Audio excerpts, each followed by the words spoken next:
Call the Tabor, having a blast on the traveling couch. First things first. What was the first thing? We watched Life. Life! Yeah, it was Jakey Jake. So Life was pretty awesome, I thought. Yeah, my favorite scene or my favorite sequence, I almost threw up because the creature, like, drops down and gets inside of Ryan Reynolds' mouth, and then just sort of like shoves itself down its throat. And then as he's doing that, I could like feel something being shoved down my throat.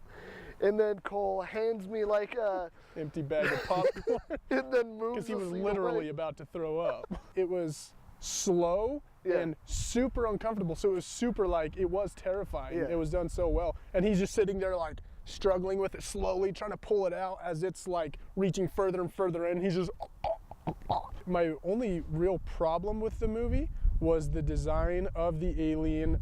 Like once it reached its final like form, for some reason they like gave it like a pseudo kind of head thing. Each cell functioned for relaying information, so it was all brain, and then each cell was also ocular. It could like see with every cell. It would eat by wrapping itself around the victim and just kind of like absorbing it. A creature that eats like that sees like that functions like that would have no need for a head. This head was like, it didn't have actual eyes or an actual mouth, but it had little features and facets that were supposed to look like, you know, where eye sockets would be or where a mouth would be. And it was just for the purpose of giving the thing a face, but that would have zero function in an animal like that. And so that really bothered me. That was kind of cheap. But other than that, the movie was great. Yeah. I loved it. There was a trailer that was like, Jake Gyllenhaal's phenomenal. Ryan Reynolds steals the show. He dies within the first 20 minutes. Yeah, he had no time to steal the show. He like, I mean, he was fine. He was just fine for the part of it he was in, but like, he died. Yeah. How they could even say something like that, I have no idea. I don't think Ryan Reynolds is a bad actor. I just don't think he can do drama yet. I don't even know if I'd say that. I'd say he's Jake Gyllenhaal. He's never typecast, and so he has more opportunity to be versatile. Yeah. Whereas Ryan Reynolds, people only want to see the Ryan Reynolds side of him. Yeah. I'm sure he's capable of other things, you know, but who knows? These guys get stuck into a role, and then no matter how good or bad that role is, they'll always be seen that way. For Kristen Stewart and Robert Pattinson, it's like, these guys are good actresses and actors, but they got stuck with really bad material. Kristen Stewart in American Ultra, I was really impressed with her because I hadn't really seen her in much beyond Twilight, the Twilight series. When I watched American Ultra, I was really pleasantly surprised with her performance. I thought she did very well. That was actually just a really good, entertaining movie in general. Good performances by both Jesse Eisenberg and Kristen Stewart. Kristen Stewart is able to act. She does have talent. You just don't get to see that in the Twilight movies. And that could be due to both material that was given her, as well as her not being as developed as an actress at that point as she probably is now. And then like in Robert Pattinson's case, there's Cosmopolis and Maps to the Stars, the two that I've seen most recently. Oh, and The Rover. He's good in The Rover too. He's directed by the same guy who directs Animal Kingdom. Robert Pattinson is super amazing too in those three movies alone. But it's like you just don't get to see that side when he's stuck in like a teen fantasy garbage. And like Daniel Radcliffe is rising above like the Harry Potter role. I think he's now understood to be a very versatile actor, whereas he might not have known that going back 6, 7, 8 years ago. Yeah, and that's just what Ryan Reynolds needs to do. He needs to stop taking roles where he's himself. He has the star power to get a role that is better. He just hasn't done it yet. Yeah, amen. I saw Power Rangers. I couldn't get this guy to go with me. Here's the thing about Power Rangers. I fully expected the movie to suck, but I wanted to see it anyway because I just needed to know exactly how it was going to be. But I could never have fully prepared myself for how bad that movie was. It was awful. It was inexcusably horrible. Yeah. And like I said before, it would be one thing if they changed everything about the Power Rangers in order to replace it with cooler stuff. But they didn't do that. they changed it just to replace it with just as crappy and just as corny plot elements and things like that, and characters, and it was just awful. Everything about it was just horrible. And so he tried to sell me on this idea beforehand, like, if it's garbage, don't give it your money by seeing it in theater.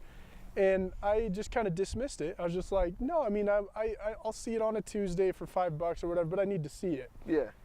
And for the first time in my life, I literally, after watching that movie, I felt guilty for paying to see it. Like, I felt bad that I was like a part of the problem by contributing to that movie's revenue.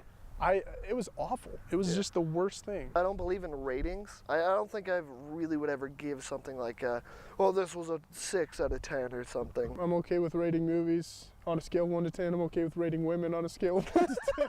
I think 1 to 10 is a very good tool, man. Scales aren't bad. It just doesn't give a lot, like, conversation-wise about it. Yeah.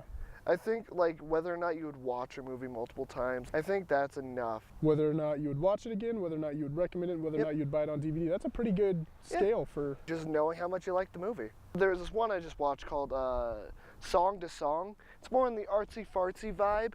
It's directed by Terrence Malick, who does such gems as Knight of Cups, Tree of Life, Thin Red Line, Days of Heaven, Badlands. But Song to Song, like, it has some of the best performances from, like, Ryan Gosling, Natalie Portman, Michael Fassbender, and Rooney Mara, and it was super good. We're gonna go see Ghost in the Shell tomorrow with Scarlett Johansson. It looks like it's weird enough to be interesting. Like, I am interested in seeing it, but I'm not convinced that I'm gonna love it. One of the other recent trailers that came out is It. I'm so excited for the remake of It, man. Like, the way that Pennywise looks is just like the perfect kind of creepiness. Yeah. The trailer itself, like, between the shots, like the photography and the music, and everything, it looked so creepy and scary and great, and I'm so excited for it. I'm probably getting excited enough that I'll end up being let down by the time September 8th comes around. Hype train. Yeah, but like, for right now, I'm thinking it looks great. It's got some of the actors from Stranger Things in it, so that's nice. Oh, one of the actors, sorry. It's got also that freaky kid from Hemlock Grove, Skarsgård. Yep. He's like only does like weird, creepy stuff. Yeah. Which he sort of has like a face for it. He does, yeah. It looks good, and I'm hopeful. I really am. But I'm also not, because I've read the book. I've never seen the original movies. I had never seen the 1990 Stephen King's It. Last night I watched like part 1. Yeah. And I really enjoyed it up till that point. Did they show Pennywise in different costumes, or is it purely just a clown? They show him in different forms. Like, he takes the form of a werewolf when he's scaring Richie, because Richie was afraid of the werewolf in the movie they saw. Yeah. Now, that being said, I've only seen the first part. I remember like a little piece I saw from part 2 back in the day.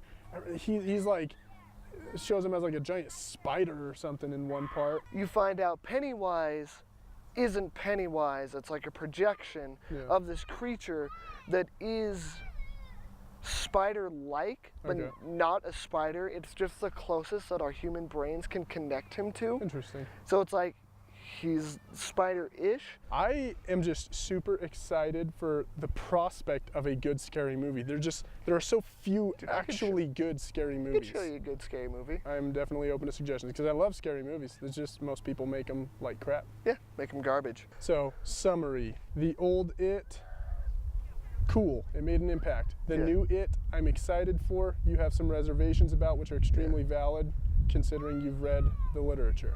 Yeah. All right, thanks for watching, guys. Watch a good movie for us, and you'll see us next time. Can I have my couch back? It's a hand wire, it's a sink. It didn't have like a like twisty thing. You have to click the button, hold the button down, and while you're washing your hands. So you can't wash both of your hands at the same time. It's one at a time. One hand, then the other hand. And then you also, this is worse, they don't have warm water. So it's like, there's no point in washing your hands without warm water. Cold water doesn't kill the germs. Yep. It's garbage. On a traveling couch.